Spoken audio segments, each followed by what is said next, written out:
নমস্কার বন্ধুরা, তো তোমরা সব কেমন আছো? আশা করছি সবাই খুব ভালো আছো। তো আমার ইউটিউব চ্যানেলে তোমাদেরকে অনেক অনেক স্বাগত।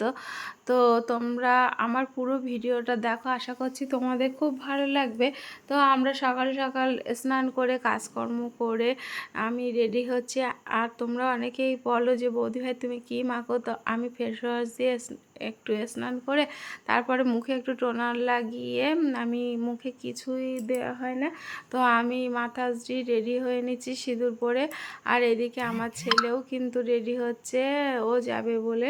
তো আমার এই ছোট ছেলে রেডি হয়ে গেছে, আর আমি, আমার শাশুড়ি, আমার দুই ছেলে সবাইকে নিয়ে চলে গেলাম মন্দিরে। আসলে আমাদের পাড়াতে এই বাবা একটাই বাবা, আর পাড়াটা অনেকটাই বড়। তো আমাদের দিকটা আসতে একটু দেরি হয়ে যায়, দেরি একটু না, রাত প্রায় কোনো বছর 9টা, কোনো বছর রাত 10টা বেজে যায়। সেজন্য আমাদের এদিকের মানুষ, আমাদের সাইডে পাড়াটা অনেকটাই বড়, তো কিন্তু আমাদের সাইডের মানুষগুলো সবাই, বেশিরভাগ মানুষ ওই বাবা যখন বাড়ির থেকে বেরোয়, উনি ওই বুড়ো বাবা, তো এই প্রতি বছর উনি সব পাড়ায়, সব বাড়ি বাড়ি বেড়াতে বেরোবে, এটাই ওনার আদেশ। তো এক জায়গায় বসালেও মন্দিরে উনি বসবে না, সেই জন্য সব বাড়ি বাড়ি ঘুরবে। তো আমরা সকাল সকাল সব কাজকর্ম তাড়াতাড়ি করে নিয়ে বেরিয়ে পড়লাম বাবাকে স্নান করাতে। তো আজকে তো তোমরা সবাই জানো নীল পুজো, তো কালকে হবে চড়ক। আর এটা চৈত্র মাসের একটা ঐতিহাসিক জিনিস, খুব ঢাকের আওয়াজ, তা খুব ভালো ভাবেই বাবাকে একটু পুজো দিলাম। আর পাড়ায় সবাই দেখতে পাচ্ছ কেমন ভিড় করে সবাই পুজো দিচ্ছে।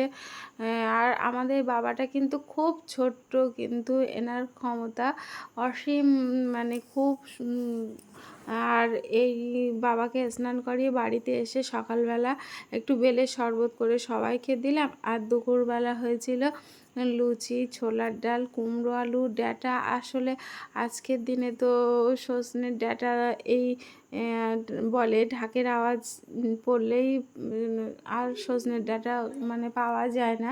তো আর এই দিনে খেতে হয়, নীল পুজোর দিন আমাদের এটাই নিয়ম। আর আমের চাটনি হয়েছিল, তো এটা আমি সবাইকে খেতে দিচ্ছি। আর তারপরে আমিও নিয়ে বসে গেলাম খেতে।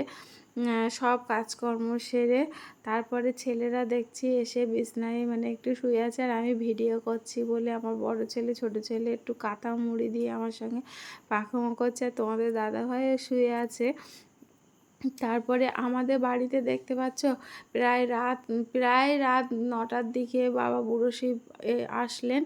আর আমার শ্বশুর শাশুড়ি সবাই সন্ন্যাসী হয়েছিল, কিন্তু একটা সমস্যার জন্য, মানে আমার শ্বশুরমশাই হঠাৎ শরীর খারাপ করাতে, তো বাবা তারকেশ্বরে তো যেতে পারলো না। আর বাড়িতেই জল ঢাললো, প্রায় রাত 9টার দিকেই বাবা বুড়ো শিব এসেছে। তবু এবছর খুব তাড়াতাড়ি এসছে। আর বাবা বুড়ো শিব আমার ছেলেদের মাথায় একটু বললাম, ওদের মাথায় একটু বাবাকে বসাও। আর আমাদের এখানে বুড়ো শিবের সব মানে সন্ন্যাসী হয়, সব খুদে উঠে, মানে ছোট্ট ছোট্ট বাচ্চারা, এটাই হচ্ছে নিয়ম। আর আমার শাশুড়িও বললো আমার বৌমার মাথায় একটু দিতে। আসলে আর তারপরে সবাইকে দিয়ে আমি বললাম আমার একটা ছোটোখাটো ব্যবসা আছে দাদা, তো ব্যবসার ঘরেও তুমি একটু নিয়ে যাও। তো দাদা একটু আমার ব্যবসার ঘরেও একটু নিয়ে গেল। আর আমাদের দাদু ঠাকমাও আছে, ওনাদের শরীর খারাপ, তো ওনাদের মাথায় একটু বাবা বুড়ো শিবকে ছুঁয়ে দিচ্ছে।